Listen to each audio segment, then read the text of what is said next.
Hello guys and बच्चा party. Welcome back to maths classes by Hemant Chandel. आज की video में हम class plus one limits and continuity वाले चैप्टर को कंटिन्यू करेंगे और आज हम क्वेश्चन नंबर 8 और क्वेश्चन नंबर 10 को डिस्कस करेंगे। और मैं सिर्फ आपको वही क्वेश्चन करवाऊंगा जो कि एग्ज़ाम परस्पेक्टिव से इम्पोर्टेंट है। ठीक है, so let us start the today's topic and question. सो आज का हमारा क्वेश्चन है limit x approaches to zero x raise to the power 4 minus 81 upon 2x square minus 5x-3। सबसे पहले एक बात ध्यान में रखनी है कि जब भी आप लिमिट्स वाले क्वेश्चन को कभी भी सॉल्व करने की ट्राई करोगे तो सबसे पहले आपने डिनोमिनेटर को सॉल्व करना है। अब जैसे आप यहाँ पे देख सकते हैं कि आपका डिनोमिनेटर है 2x स्केयर माइनस 5x-3। जब आप इसमें x की वैल्यू 3 पुट करोगे तो आपका डिनोमिनेटर जो है वो उसकी वैल्यू 0 आ जाएगी। ठीक है, और जीरो अगर डिनोमिनेटर में आती है तो समथिंग अपॉन जीरो जो होता है वो इनफाइनाइट होता है, मतलब वो इनडिटर्मिनेट फॉर्म होती है, तो उसको हम कैलकुलेट नहीं कर सकते। तो जब कभी भी ऐसी सिचुएशन बने तो आपको क्वेश्चन को या तो फैक्टराइजेशन मेथड से सॉल्व करना है या सब्स्टिट्यूशन मेथड से। ठीक है, तो हम इस क्वेश्चन को बाया फैक्टराइजेशन मेथड सॉल्व करेंगे। ठीक है, तो सबसे पहले आपके पास न्यूमरेटर में x raise to the power 4 minus 81। अब x raise to the power minus 81 को आप लिख सकते हैं एक्स स्केयर का ओवरऑल स्केयर माइनस 9 स्केयर। ठीक है, अब ये आपके पास प्रॉपर्टी बन गई a square minus b square. ठीक है, तो ये आपके पास हो जाएगा फिर एक्स स्केयर माइनस 9 और एक्स स्केयर प्लस 9। और अब आप यहाँ भी देख सकते हैं कि आपके पास एक्स स्केयर माइनस 9 है, तो इसको हम लिख सकते हैं एक्स एक्स का होल स्केयर माइनस 3 स्केयर 9 को। ठीक है, जो कि मैंने यहाँ पे लिखा है एक्स स्केयर माइनस 3 स्केयर, और ये साथ में चला रहेगा एक्स स्केयर प्लस 9, और फिर से यहाँ पे आइडेंटिटी यूज़ हो जाएगी ए स्केयर माइनस बी स्केयर वाली, तो ये हो जाएगा एक्स प्लस 3 एक्स माइनस 3 और एक्स स्केयर प्लस 9। ये हो गया आपका इक्वेशन नंबर 1। और हमारे पास डिनोमिनेटर में था 2x स्केयर माइनस 5x-3, तो उसको अभी भी हमें फैक्टराइज करना पड़ेगा। 2x square minus 5x-3। अब हम माइनस 5x के फैक्टर बनाने पड़ेंगे। ठीक है, हमें कोई दो नंबर ऐसे चाहिए जिनका सम जो है माइनस 5x आए और मल्टीप्लाई करके 3 2 जा 6 आए। ठीक है, तो ये हमारे फैक्टर बनेंगे 2x square minus 6x plus x minus 3। ठीक है, अब इसमें से हमें कॉमन लेनी पड़ेगी कुछ चीज़ें, जैसे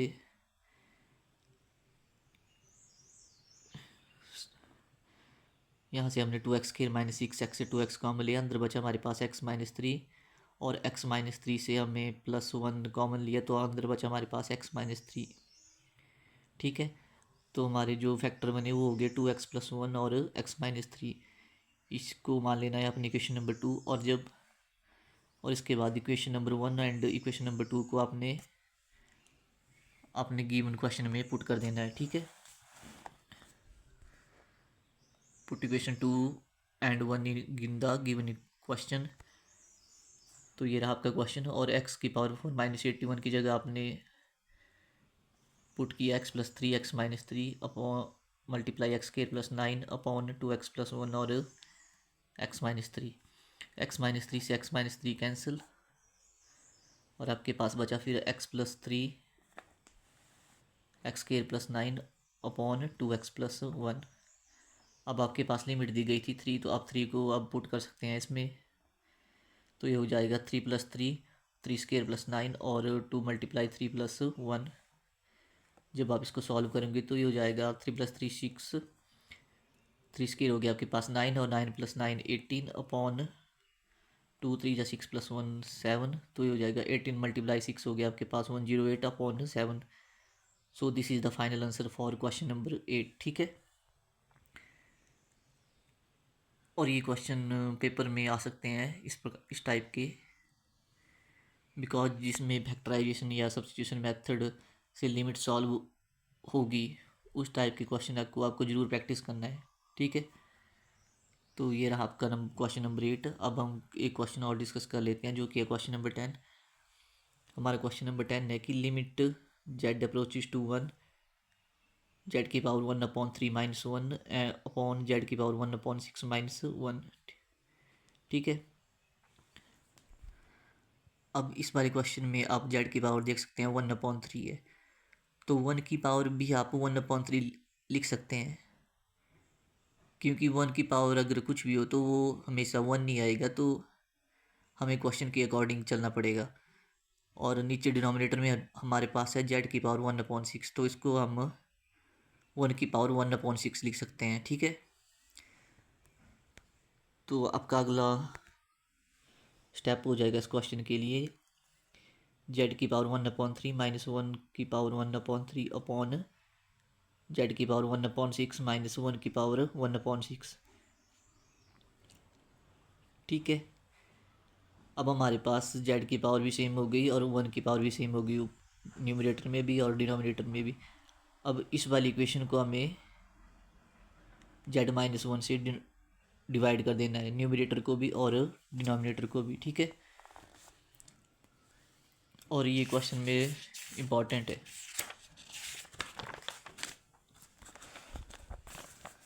जब आप क्वेश्चन को अपने न्यूमरेटर और डिनोमिनेटर को z-1 से डिवाइड करोगे तो आपके पास जो स्टेप होगा वो कुछ इस प्रकार से होगा। लिमिट्स z अप्रोचेज टू 1,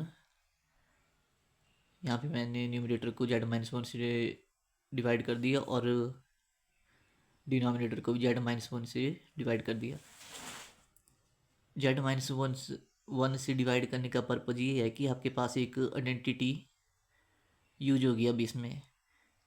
जैसे आपने आइडेंटिटी पढ़ी होनी लिमिट्स एंड कंटिन्यूटी में कि limit x approaches to a x raise to the power n minus a raise to the power n upon x minus a, जो कि होती है हमारे पास n a n-1। ठीक है, ये वाली आइडेंटिटी आपकी इस वाले क्वेश्चन में यूज़ होगी। अब जैसे न्यूमरेटर में भी ये पूरे में इसमें यूज़ होगी और डिनोमिनेटर में भी। तो जब आप न्यूमरेटर को सॉल्व करोगे तो यहाँ पे आपके पास n की वैल्यू है 1/3 और a की वैल्यू है 1, और डिनोमिनेटर में आपके पास a की वैल्यू होगी 1/6 एंड a की वैल्यू तो आपके पास 1 नहीं है यहाँ पे भी। तो जब आप न्यूमरेटर को सॉल्व करोगे तो ये आपके पास आ जाएगा 1/3 1 raise to the power 1/3 - 1 and 1/6 denominator में 1 1 रेज टू द पावर 1/6 - 1। ठीक है, अब यहाँ पे एक बात है कि 1 की पावर को अब जो ये पावर है इसको आप सॉल्व भी कर सकते हो, और अगर आपको नहीं करना है तो भी इसमें कोई दिक्कत नहीं है क्वेश्चन में, क्योंकि जब भी आप 1 की कोई पावर सॉल्व करोगे तो चाहे कोई भी क्वांटिटी आए उसका जो फाइनल रिजल्ट है वो सिर्फ 1 नहीं आएगा। ठीक है, तो इसको सॉल्व करने की कोई ज़रूरत नहीं है। अगर करना चाहते हो तो फिर भी कर सकते हो, लेकिन फिर भी इसमें कोई दिक्कत नहीं है। तो आपके पास फाइनल में बचेगा 1/3 डिवाइडेड बाई 1/6। ठीक है, और जब आप इसको सॉल्व करोगे तो ये हो जाएगा 1/3 × 6/1, मतलब इसका रेसिप्रोकल हो जाएगा। और 3 से 6 कैंसिल, तो आपके पास आ जाएगा 2, and this is the final answer for your question number 10 limits and continuity. ठीक है, और इस वाली आइडेंटिटी को ज़रूर याद रखें क्योंकि इससे रिलेटेड बहुत क्वेश्चन है लिमिट्स में और वो इम्पोर्टेंट भी है। ठीक है, आई होप कि आपको क्वेश्चन अच्छे से समझ में आया होगा। तो इन क्वेश्चन को ज़रूर से प्रैक्टिस करें और इस चैनल को लाइक शेयर एंड सब्सक्राइब ज़रूर करें, क्योंकि आपके सपोर्ट से ही कोई चैनल ग्रो करता है। तो इट इज़ अ रिक्वेस्ट कि आप चैनल को ज़रूर से सब्सक्राइब करें। Thank you, have a nice day, and if you have any query और question then please comment in the comment section. Thank you very much.